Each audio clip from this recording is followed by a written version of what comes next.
There's Mundo, there's Kindred, there's... I think you need to go for the Bard. Leave a lot of things open.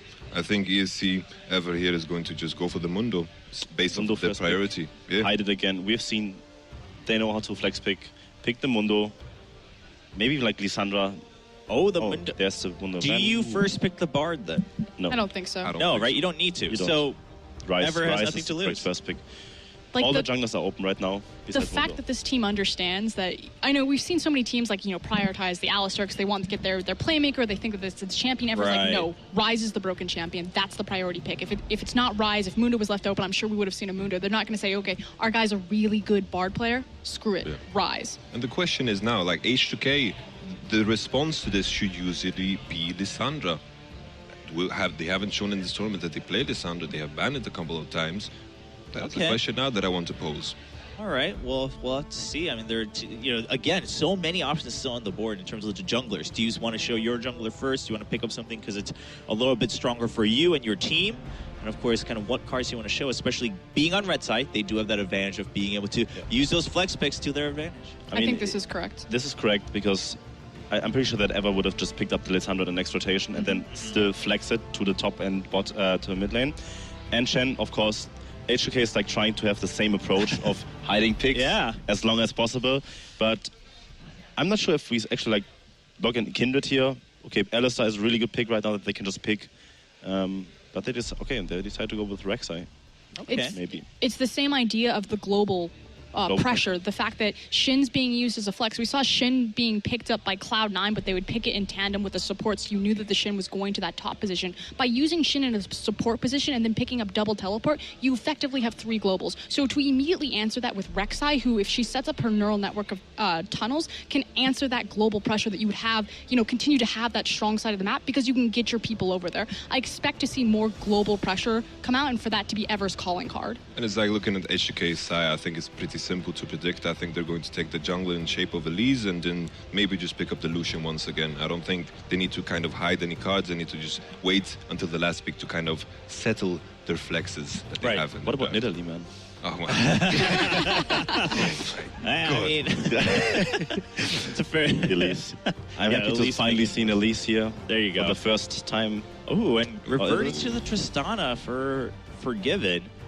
I mean, you need a range. You can't log in the Lucian because Ryze is like, he counters everything with short range. He always has. And if you pick like Vayne or like whatever short range is, it's really, really hard to do anything against Ryze because you get one shot. So you need a bit of range. Like Tristana is probably the perfect pick into like the Ryze, and it's like the correct choice here, I think. And likewise, if the Sivir goes through, offering Ryze that movement speed so he can get into range and lock someone up with a stun. That's typically why we see, Janna Ryze in tandem, Sivir and Ryze in tandem. Yeah. Doesn't do too badly against Tristana in terms of like her satchel and having the spell shield available. I think Sivir has a very, very decent matchup into Tristana with that in mind. That's why I just wanted him to go for the AD carry that is going to guarantee himself a proper matchup in the bot lane. Here's the thing. If, Sivir is not being locked in. I would have liked it because it would have covered the problem of having wave clear. If you put the Cassin into the side lane, you just have wave clear with Sivir. But I think Kalista's also like a really good choice here, simply because of how powerful that pick. Kalista's a powerful pick that also defines like team. Like she's really good at team fighting and has like great synergy, of course, with Alistar with the double knockup. Did you blind pick Kassadin? He's blind picking the Kassadin. Is he serious? Yes. Oh my goodness. The thing is, Kassadin is super great into magic damage dealing champions. Here's the thing, But send the Lissandra top and pick something AD. Maybe we'll see a Zed. I would see the real Zed coming back, Here's the thing. Eva can just flex a Kassadin top lane. Okay. Throwback. Right? Throwback, man. I'm not sure. I've not seen that. Could be interesting. I didn't think about that, Ryu wants it. Yeah, I mean, they're looking for a way to take advantage of this for Ryu. Because Kassadin has a good matchup into Lissandra, so the Kassadin can just follow the Lissandra, while Ryze can take care of all threats that are actually threatening for Kassadin in the mid lane, if it makes sense. But the difficulty I'm thinking about Ryze in mid is like, if he's going for the physical damage carry, I don't like the Ryze. I like it Riven. I prefer the Zed here, because even if they send the Ryze mid then, with the Elise, you can pressure him pretty hard there. Oh, well, it's actually just going to be a Fizz coming out for H2K. That's beautiful, too. Fizz does well into Fizz as well, Ryze as well. Like it. All right. Fizz does actually fairly fine against Kassadin, I think, because I've seen a lot of people pick Fizz into the Kassadin just because of how strong Fizz is. And Fizz has like a pretty free laning phase. That was always the weakness, and you kind of like counteract the trade-off you make with Fizz by having him farm up against Kassadin too. It's like I've had a lot of conversation with Nuktak, who I see as a Fizz master, and he's been telling me that Kassadin does very, very well into Fizz. We saw it at Worlds. Okay. We saw, of course, Westor destroying Faker, but... True, but he's also a specialty in himself, so that's a little bit, you can't read too much into that one, but we'll have to wait and see if this works out for Ryu and, of course, H2K. They need it to work out because Ever currently is leading 1-0. We'll find out if the Korean team can close it out 2-0 right after this.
Welcome back, ladies and gentlemen, to the second semi-final here at IEM Cologne, and it is game number 2 between Ever and, of course, their opponents H2K, who, honestly, and like we said, played well, but Ever actually kind of out-finessed them even before they got onto the Rift. Specifically, the draft phase, I thought, was pretty one-sided just because of the flexibility that Ever was able to create, so they on the red side would always have a last pick to either round out their comp or counter what the enemy was bringing. The Varus was a masterstroke.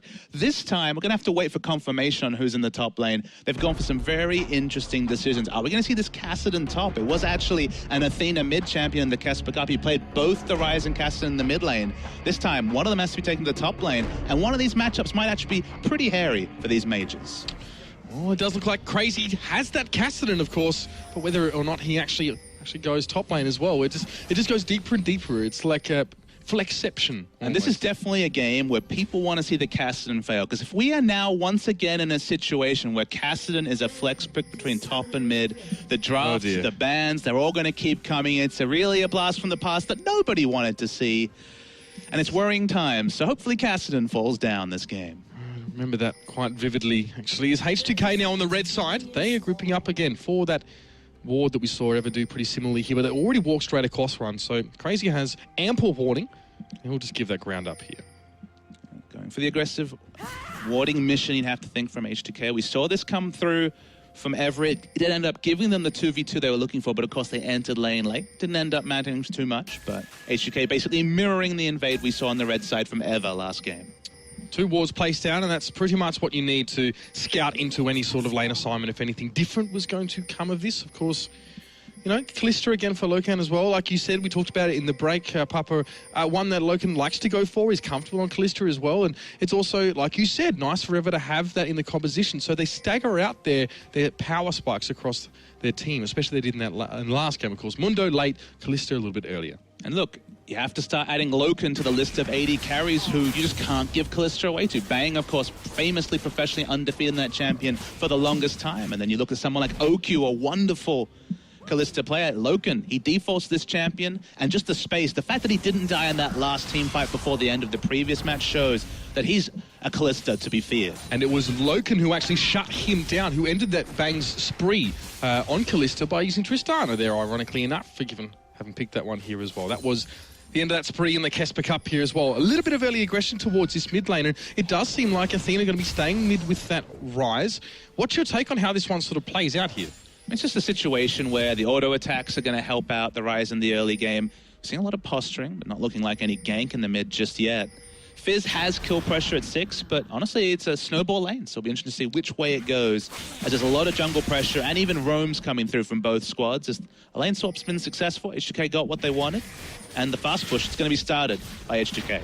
All right, Jankos there will actually about to take away the Gromp there, but you can see the key was fairly close by. So we're going deep for that camp there, as well as H2K positioning towards that tower to try and take that one down quickly, but ESC will respond to this one. Jankos has taken a little bit of damage from the blue buff, but ESC aren't looking to punish him. They're just trying to secure that one, and this might work against them if they're not careful. H2K Ever has less numbers. Remember, they only have 3v4 in this situation. Sure, Rise can teleport, but still very early level, so risky to contest anything, and now Shadow Dash, Flash Pulverize going up. Odoamne, Diz knocked in the air for quite some time. He's still alive though as well, able to sit back towards the outside of the fight and do some damage. And in fact, ESC just gonna back off there as well. Like you said, they didn't have the numbers. But they didn't have the numbers. Yeah, I can't tell if they've claimed the blue buff. It looks like it's still on the Rift. So far, the lesser numbers in the turret have been sufficient at dropping the fast push coming through from H2K. Teleport comes through the bot lane, yep. So, Ever, successful defense. Yeah, the fact that you were able to dissuade H2K from taking that buff away with just 3 players reads a lot, I guess, into how H2K are feeling or did feel in that situation. A lot of respect being offered over here to Ever. Jankos just auto-attacking there towards Key. Bit of free damage is good damage, of course, and he actually might try and follow up on this one. A Cocoon comes in, and H2K out of nowhere going straight for Key. It's a rappel down, and the first blood goes towards Ryu. Key, it's a little bit too far forward. The H2K just didn't take the pedal off the metal. They very much want to pick up this blue just because we can note that it's crazy riding the enemy blue buff. It was donated, of course, you don't need that blue buff to jungle if you're the Rex side, so donated in blue just to try and help the laning phase. Predictably not going to be so good when we're talking about top lane Kassadin, and Jankos will claim the enemy blue buff. So it took a long time. It was elongated, but successful blue buff invade after this time from H2K. And not only the blue buff, but also that kill of Key, not realizing how far forward he was. And now Odoamne going to be pressured by Loken. That Rend as well, definitely going to be leaving a scratch. So Odoamne has to be very, very careful about how far forward he can legitimately come in this lane. Whenever Glacial Path is down, it's going to be effectively denied for the 16 or so seconds of that cooldown, and H2K reinitiate this fast push. They have the Tristana. What has been the story from them? With Tristana and Elise, of course, who does have the Spirelings and the W to push down turrets early. H2K, in all their victories, in fact, in all their games so far, barring the last outing, have focused on turret pushing with Tristana. That has been Forgiven's game. It's more of a thankless task. You don't see the big KDA numbers that kind of typify the community's perception of Forgiven, but it's been pretty damn effective most of the time. So returning to that game makes a lot of sense. And remember, fast push against Kassadin, fast push against low wave clear in general. You know, apart from Desperate Power being activated, there is little to no wave clear on the side of Ever, and we didn't actually notice it. Athena has had to take Exhaust, so there's no double teleport, and that means I have to feel that the lack of wave clear is going to be a big issue. Keep our eyes on that one there as well, and just the little tells coming away from Ever as they try and hold back any sort of pushes coming towards them. Are going to tell a lot of that story and maybe illustrate that point a little bit further for you, Papa. But now we have Loken and Key towards this bottom side, and we do have Forgiven there as well. So we may be seeing the 2v2 as Vander does traipse his way down the river to join in on this one, and both of those AD carries comparable CS totals. In fact, the biggest deficit we're seeing is between Athena and Ryu, who's been kept to 20 CS in the mid lane. That's the reality of a range versus melee matchup. Ryu's not level 6, in fact, he's level 4. He's 2 levels behind. He went for the invade, fell low during that, had to back, didn't have teleport himself. The result is a big mismatch in terms of experience in the mid lane. Jankos is coming up. Down again. Could be pretty potent here if Jankos wants to come in. It's a flash Cocoon and Matata. No worries, mate. Ares is going to get chomped straight down. Odoamne trying to back away there, and Jankos stands in between the two of them. Crazy wants to flash forward and trying to get the kill here. And Odoamne, yes, the Ring of Frost comes out. He keeps a distance from Crazy. Crazy can't reach him with the Void Pulse, and there it is. Jankos will get the execute. Really smart passing from Jankos. Threw a pink ward, came in with the flash, was aggressive in his movements. This is the Jankos that we saw confidently putting Rush in his place in the Lee Sin vs Nidalee rematch in the third match yesterday. Very nice play, and this Kassadin You know, it's what we're talking about. Casting in the off lane and the long lane, especially pre-Rift Walk. He did a lot of respectable damage, but went down, and suddenly, early snowball advantage squarely with H2K. This is what we were talking about last game, Papa. H2K didn't play a bad early game at all. In fact, it was good. There was early games coming away from Jankos, and he's now emulating that again here. Already 100% kill participation. He's been everywhere over the map. He's opening up opportunities for H2K to eke out these small leads, and they will hope, I'm sure.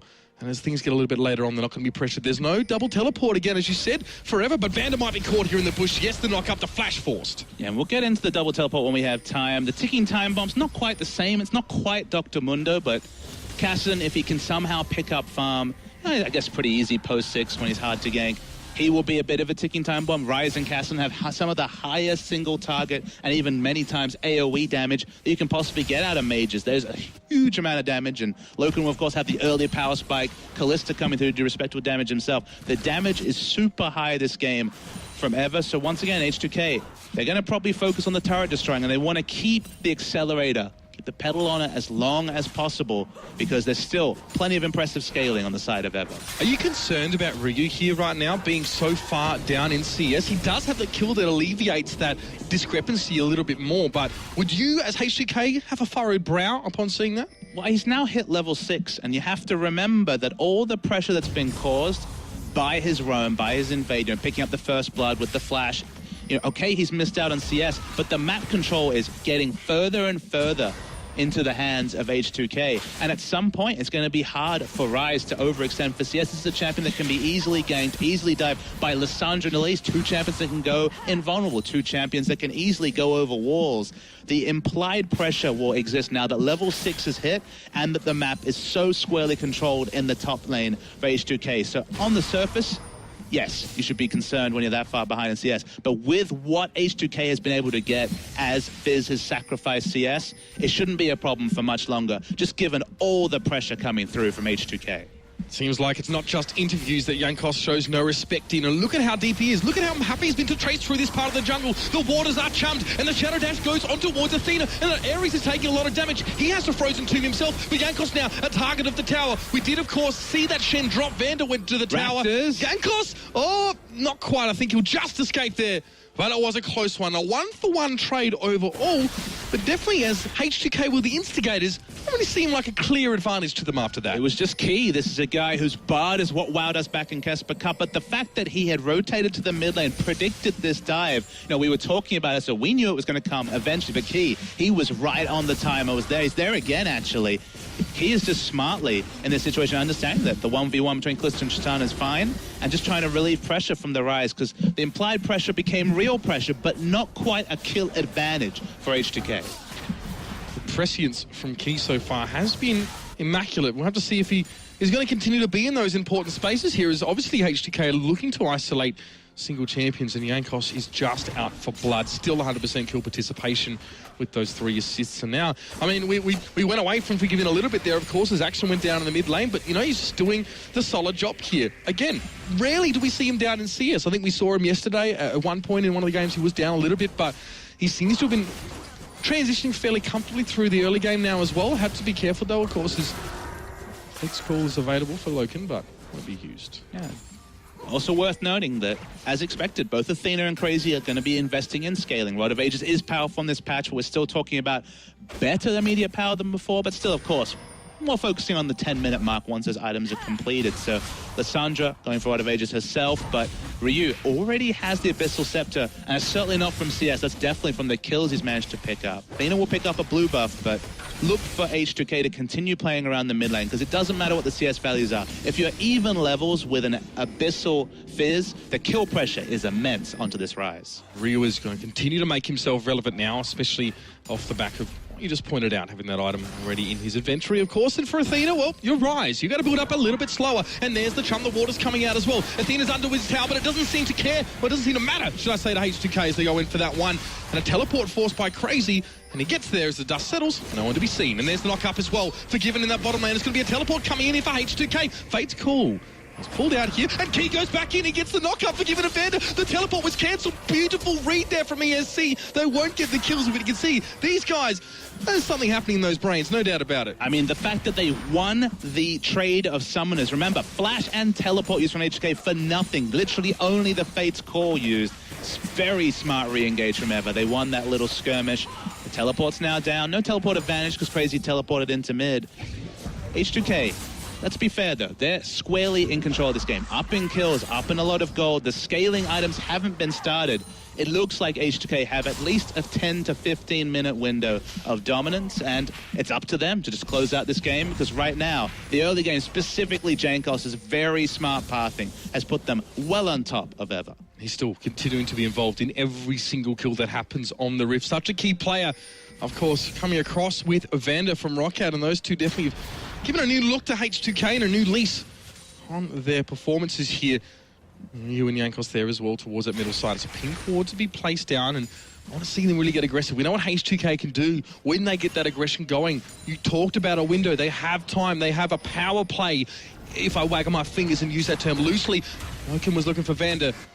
Straight with the Shadow Dash, but this could get dangerous here. Keep looking towards that bottom side, but Ever just trying to be a bit more conservative here. I mean, this is where Ryu will start to catch up in CS or even get ahead, just because if any friends go off the map, whether it's Lissandra or Elise, if they're not accounted for, Abyssal Scepter plus the magic damage coming in from either of those champions, doesn't matter that it's not a Runeglaive Elise, it's just a Cinderhulk Elise, and a Rod of Ages not fully stacked from Lissandra. Abyssal Scepter fizzes natural damage, the damage amp from the ultimate, that will be a dead Ryze. So Ryze's access to safe farm is being squarely held down from the Fizz pick and the smart itemization from Ryu.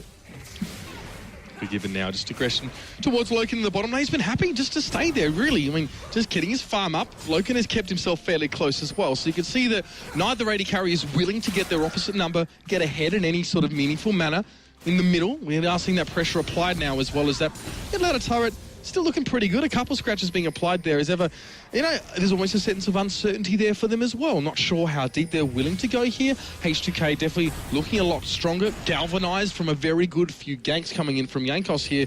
And you're right, they're looking in control, but it's how they now capitalize and how they manifest their gold advantage or their kill advantage into something we can see on this map.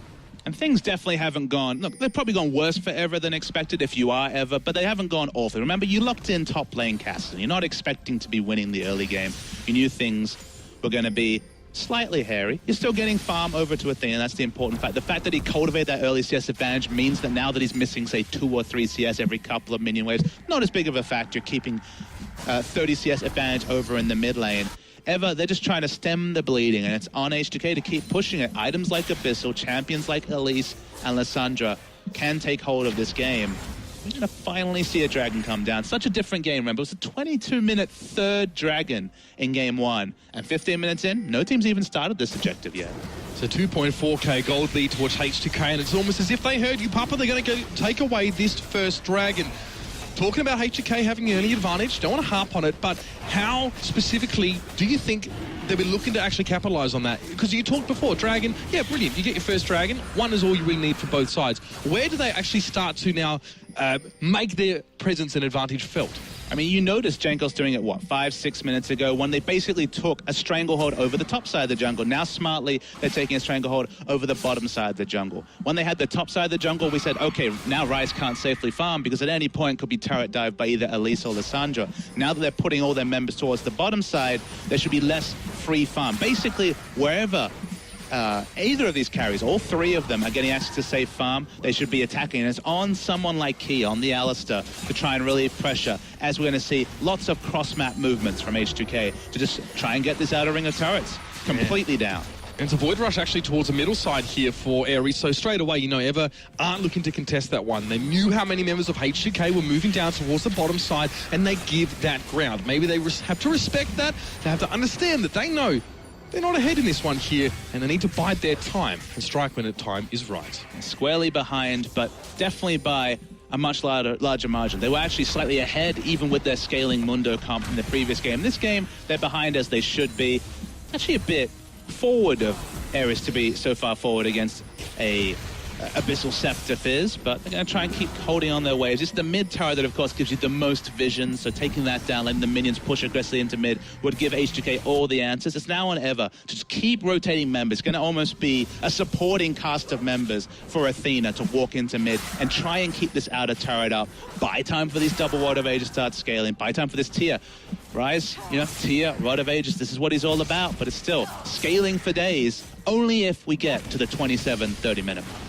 You can see Ever now actually prioritizing here, getting good amounts of farm flowing through. Crazy has himself a farm lead over Odoamne. Yes, of course, as we talked about, Athena is ahead of Ryu, and Forgiven is actually the only member of H2K in that meaningful role that does have a meaningful CS lead, and it's been shortened by a great deal here. So Ever, they're not extending for too much. It's like they have an understanding of exactly what they have the capacity to achieve at this current time, and they're sticking to that. That's discipline as well as good foresight. It's crazy, Odoamne in the top side. Harry's sitting back here as well. He was hoping maybe for Odoamne to come forward and catch himself out. It's a long cooldown on the Glacial Path, but Odoamne doesn't go in. And Yamato-Kano was mentioning it. There's been a lot of talk among analysts that Kassadin's actually a pretty good matchup against Lissandra. Maybe that's why we're starting to see it, the Lissandra flicks. This is what they went for. They knew they didn't have the best options for the Rise, but they thought, okay, let's get Kassadin the matchup. Focus on Kassadin getting the matchup. And even though he was denied so much CS, was behind in CS early in the game, suddenly cultivated 17 CS advantage. There's not much kill pressure from the Lissandra, barring a lot of help from multiple members from H2K. Kassadin's farming up, and that's the only worry here. The one thing that H2K hasn't done that I would have liked to see, with just the pressure of the Abyssal Scepter, Fizz, and Jankos being well on top of areas, would be controlling the blue buff, because only with blue buff does Athena really have the ability to use Desperate Power to clear waves every, say, 2 or 3 minion waves. If they had also controlled that blue, it would have been that much harder, and we would have expected, say, 15, 14 minutes for this outer turret to come down, rather than now, where it's still going to be alive, theoretically, at 20 minutes time. And you highlighted that lack of wave clear on Ever. You said this could be an issue for them. Athena needs a blue buff, like you said, to have some wave clear. Without it, it's so much harder to actually counter this push that is currently going on.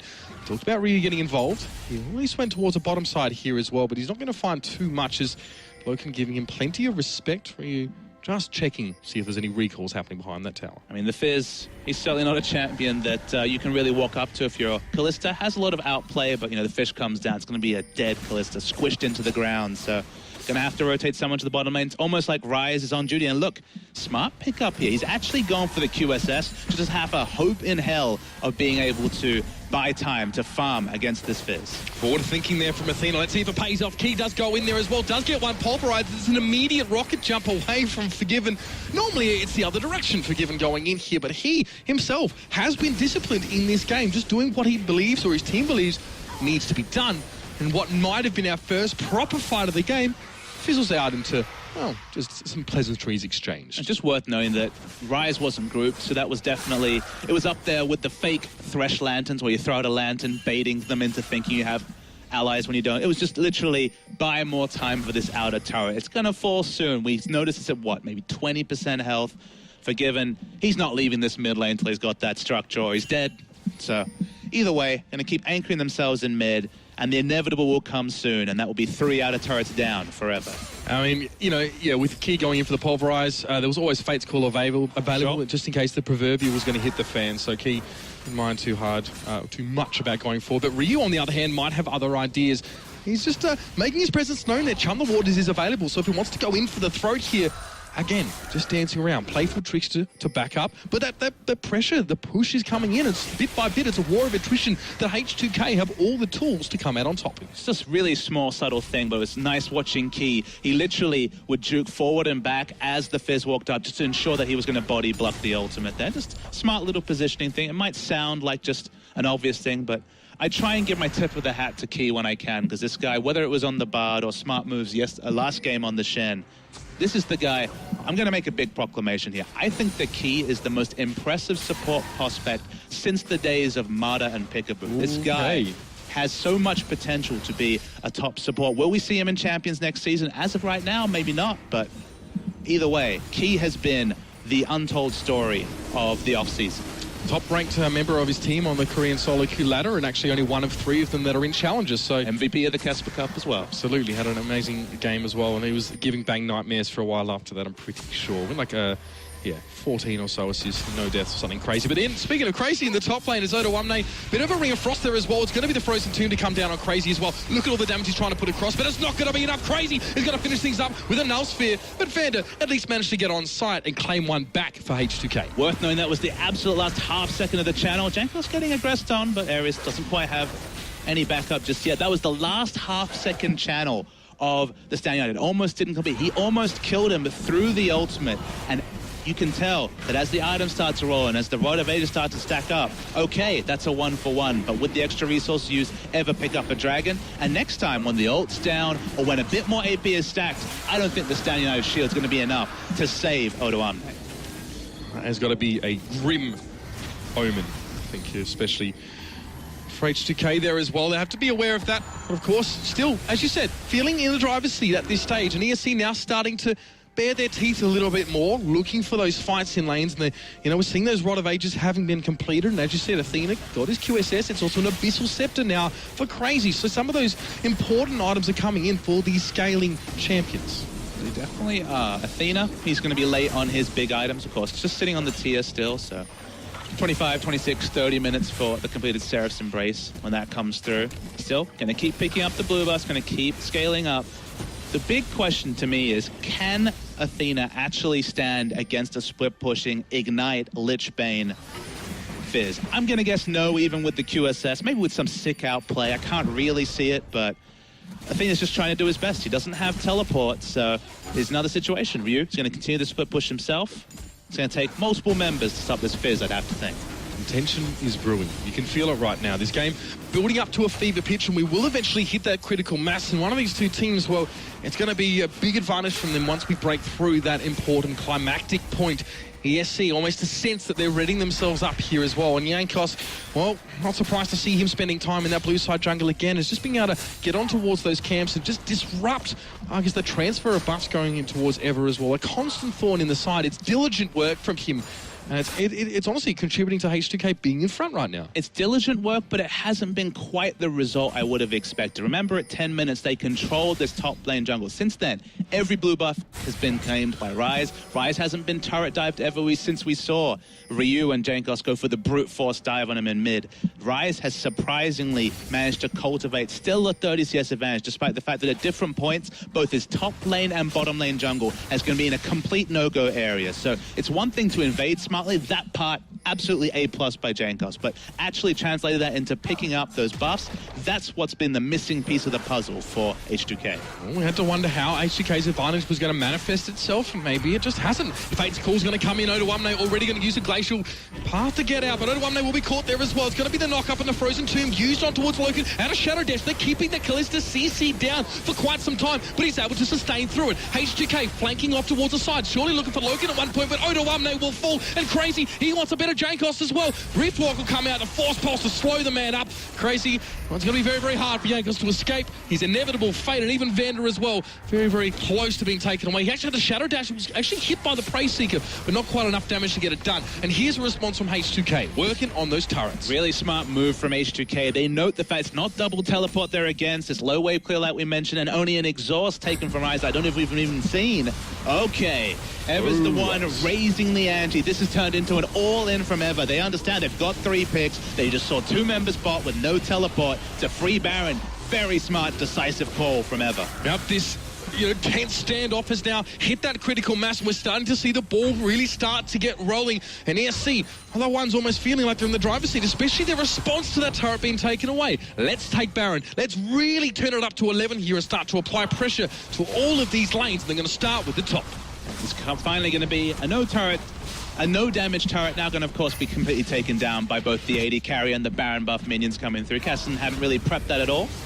And this situation going to be fine. Wow, okay, that back buff, that back timer did come through. Ryu has plenty of mobility himself, and Crazy, he's dead. Yeah, Crazy's just going to get caught up here as well. Riftwalk, not enough to get him out, and Ryu will be able to pick him up. Taking one of those Baron buffs away from Ever and H2K as well. They want to respond. They're not going to be left in the dust here, and they're looking towards a turret. It's already been taken away. Ever only have 1 turret over the course of 26 minutes. But isn't it fun to see these decisive League of Legends? First, the decisive picks come through, and then Forgiven says, okay, my team's going to lose this skirmish. Let's go bot and pick up this turret, take that turret, then the decisive calls take Baron, and the chase continues. So it's definitely been A to B to C to D. Ever slightly in the advantage because they pick up the Baron, but still in a hole in terms of gold. And still, once this Baron buff fades, if H2K gets some picks, they could end this game. Key getting pushed on here as well, but Ryu wants other targets. He's looking for Loken, and he might just have him. Frozen Tomb is used, and O2 now is going to take him out. Ryu forced towards the backside here, but Loken being down. We'll see how this happens. But Athena, he's got himself on towards that side now. Ares dodging the shot coming in from the Sandra, and Gankos is going to be caught. One-on-one with Rise. Not a man you want to meet down a dark alley, or even a well-lit one, to be fair. And the blue man will get the kill. The turret dive was not necessarily advised. They almost picked up a kill and got out, but they couldn't quite do it. No reset on the rocket jump coming through from Justana. Some exit kills come out, and what could have potentially been a couple of picks and breaking the base even against Baron buff from Eva is counted. So we're going to see the replay coming through. You can see why they're going through. The moment the Shen channels though, they're going through the dive on Loken. They think they can take him out. They layer the CC, but not ideal. The first cleanse is enough. Loken dies, but Rise, he's jogging there. The desperate power is activated. Flashes for the first kill, gets another. They hold on to the turret, and nothing more comes as Athena. Freeman's going to be completely caught out there as well. He was so far forward, and now O2 is well going to be surrounded.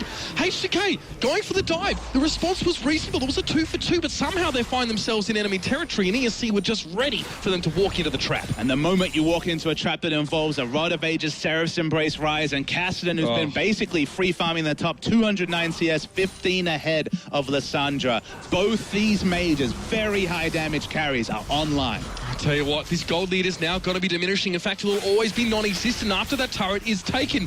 H2K have had their opportunities. They're still looking good, but they're getting picked off there, of course, as O2 and Forgiven. Two very, very crucial champions here off the map for a while. As you said, mid-game, these death timers are really quite oppressive, but now it's even opened up a dragon forever. The long death timers means finally picking up some of that global gold they've been smarting on. Of course, now turrets give so much more global gold than they used to. That big gold lead was 5,000 a couple of seconds ago. Suddenly we'll go over and it's only 2,000, and it will continue to narrow. If they pick up these two answering turrets, it's Ryu. He's going to go in. The waters are chummed, and Athena's going to use the Seraph's Embrace. He actually fancies to hang around. Not sure why. He's a 3 surrounding him here. I don't think he'll even be able to get one kill away. This is Rise. The desperate power allowed him to sustain through a lot of that damage. The playful trickster was always going to be available there for Ryu. Just a strange scene there as well. But you're seeing just a glimpse of how scary that Rise is going to be as this game continues. If there was 2, maybe he could have pulled off some shenanigans with the QSS, but 3 confirmed that it was going to be a pick. But what does the pick mean? Remember, we just saw all 3 of those people back, so they're not going to get any structures. They already had the inner turret down. It's always nice to pick up extra kill credit, but no more objectives gained. Barons off the map, Dragons off the map, inner turrets are down. It's going to be breaking these outer turrets, these inhibitor turrets, sorry, for H2K, but only when they're grouped in Forgiven's free autoing are they realistically going to pick any of those up. So let's take stock of things now as the dust starts to settle a bit. Yeah. We've had a lot of action. I need plenty of those, to be fair. I mean, we've got some, there's items now being finished off. Ryu actually has his death cap as well as his Lich Bane, so he's really starting to look scary. H2K as well, fighting over the Raptors. I mean, any other notable sort of pickups, item-wise, or spikes we're seeing here, Papa? I mean, Fizz has finished his death cap. This is assassination through and through. QSS be damned. You're dead if this guy gets on top of you and hits any semblance of a combo with the ultimate. This also means his split pushing is super good. Interested to see what Fizz versus Caston looks like. People have said this is a sort of lane matchup that you can navigate through if you're Caston, but it's certainly not great. What does it look like later in the game when the items start to be put together? Pistol Scepter's complete. I don't think we're going to see Crazy try and bite off more than he can chew.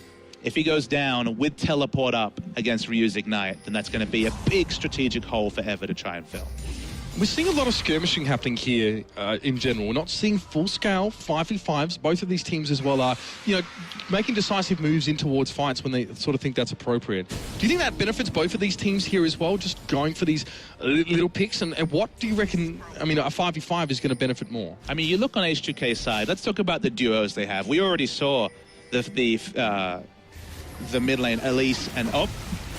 Just Forgiven things. Going towards Ares, and the Cocoon does catch him as well. It's a pickup, and a very important one there for H2K, who kind of threw themselves away earlier on with a couple picks that they gave to Ever, but that's an important one there. Jungler is down. And Spared My Blushes showing you that the pick power of the likes of, say, Elise Fizz or Lissandra Elise, the pick power of the 2v2s is much stronger for H2K. The 5v5, okay, they can get things done. Okay, they have a front line, the likes of Shen Ultimate to help them out. But 5v5 should be Ever's playhouse. But in a 5v4 situation, H2K, they're desperate to break the base here. And looking impressive in this moment, H2K coming forward and definitely putting a bit of sweat on the brow of Ever here. Oh, this is the classic gank bush, of course, review there. His ward is going to be spotted out fairly quickly, and he'll have gone to an adjacent bush and hope for something similar there as well. H2K valuing heavily. Still, that vision in the jungle. You can see backing away now as well, and they'll take a break. Speaking of valuations, Banshee Veil, third item coming through. Third major item coming through from Athena. Athena's just looking to be the true machine gun, 40% CDR, to stand in the Fizz damage, be the one say, okay, this certainly can't be the Kalista. I'm going to stand there and try and tank through and heal up through the damage you put out, Fizz. So he's basically put his hand up and said, okay, I'm going to spend this 2,700 gold or so on the Banshee Veil to allow myself to actually position aggressively, because if you don't pick up an item like that, you need to be so defensive as Ryze, as you're just another potential assassination target for Ryu. QSS and Banshee's Veil for Athena. Loken actually has a Hex Drinker and of course a Quicksilver Sash there. Remember, so QSS, Banshee Veil, the Seraph's Embrace shield, and also the Ryze ultimate, passive shield. He's deceptively tanky to magic damage as Ryze. Man, like the defensive mindset there with ESC, they respect a lot of the capacity of H2K to cause carnage in these fights, but it's Ever now coming forward. They're going to have this middle inner turret as well, and it looks like they'll press up or maybe even try and take some of their own control. They haven't spent a lot of time in this part of the map, or at least in H2K's jungle in a deep fashion. So at least they'll be able to reach themselves forward, extend a bit, pop a ward or two down, and start to establish their presence here. And this might be very similar viewing to fans who watched the LeBlanc game, where Ryu basically effortlessly took them over the line against Cloud9 in Game 2 yesterday. The difference between LeBlanc and Fizz, though, is that LeBlanc can poke. LeBlanc can get in there with the Mimic Distortion and then get to safety. Only champions like Morgana and Maokai can really shut him down or make her pay for going for those sort of pokes. When you're Fizz, you're going all in or you're not poking in. So much easier to sweep out, put the blue trinkets from safety, and stop Ryu from coming in. So it's going to be an all-in or nothing for H2K to take advantage of this Fed assassin. No one's saying they don't have the capacity to create a fight when and where they want it here, but ESC, of course, thinking defensively, have, of course, the ability to try and kite around that one, get some disengage if they need to. Headbutt is always a possibility, but Crazy comes forward instead. Just over the wall, it was a force pulse, but only too much damage being stuck down. But ESC now, they've shifted the gear. They're going up one as well. Now they're looking for the towers themselves. They're looking to establish dominance and control, and this ain't a bad way to do it at all. A very easy job to do. Ryze, not the most turret damage, not the most range coming through on Kalista either, and Cassidy can only really fake aggression.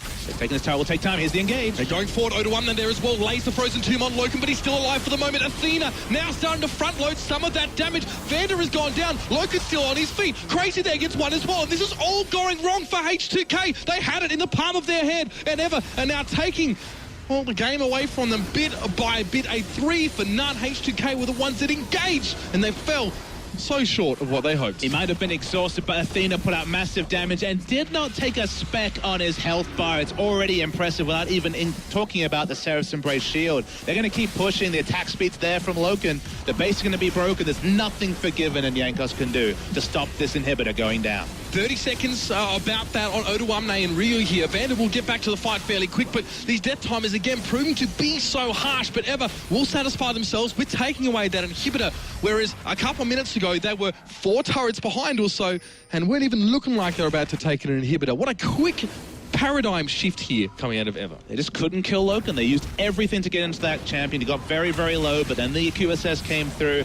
Then we're talking about the Locket shield. Actually has the Mikhail's Crucible. I think it was just complete. I don't think he had it for the previous fight. But regardless, all the heals came through. Of course, if he had had it, he would have used it. Would have been on cooldown. So didn't have that for the previous fight. But regardless, they couldn't quite kill Loken. And Athena just laughed, unloaded his damage, and that was the end of H2K. All the way to the bank. 4-2-4 now on that Ryze, and a definitely respectable total of farm. Forgiven, well, doing the standard Forgiven play here as well with almost 400 CS in 36 minutes. There's a lot of gold going in his direction, but if you can't turn that around and actually make the impact with it, what's the point?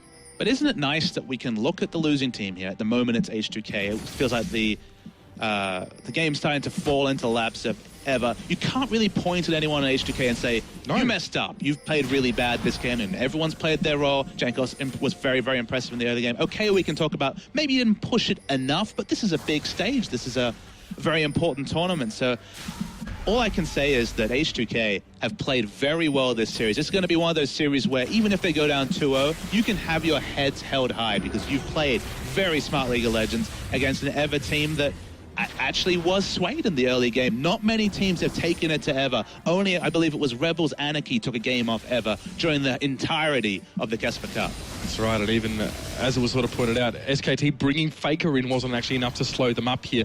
And H2K, you know, I'm going to say it, yeah, it's obvious, but they haven't been together long at all, and some people forget actually how much of a factor that is against ESC, who've been around as a team for so long. And speaking of ESC, they're going to go in for one here. It's Vander getting knocked up. He seems to be the target right now, and he's just going to get blown to pieces. Elsewhere, we actually saw a fight, and it was, oh my god, Forgiven getting a kill up on towards Crazy, so at least that's something for H2K. They want to forge forward a little bit more now. Ryu's in there, spreading some damage towards Key. He goes in, gets a 3-man knockup, but there's no follow-up at the moment. They're looking towards Jankos. It's Ares. He's trying to chase him, but a flash is going to come away. But Fate's caught. Key gets in there. He gets a knockup, and another knockup. He's all about getting his enemies up and airborne, and Loken now being focused. Forgiven and Athena up on the side, and Athena has lost that 1v1 well and truly. Forgiven doing some serious work now. Jankos, Forgiven going forward. Forgiven getting it done. Another rocket jump. He's looking for Loken. He wants to get that finish off. It's a triple kill for Forgiven, and he wants another one. Loken may not give it to him though. Oh, there it is, the quadra kill. For some reason, Loken has a break in stride. He opts to go for a Q, and well, Forgiven will just pick that one up. And I think the replay will confirm, but I believe that was a delayed pentakill. Remember, he got the first kill on Cassidy, and before that all started, Forgiven was the real story that we don't know how Crazy was caught. Died with Flash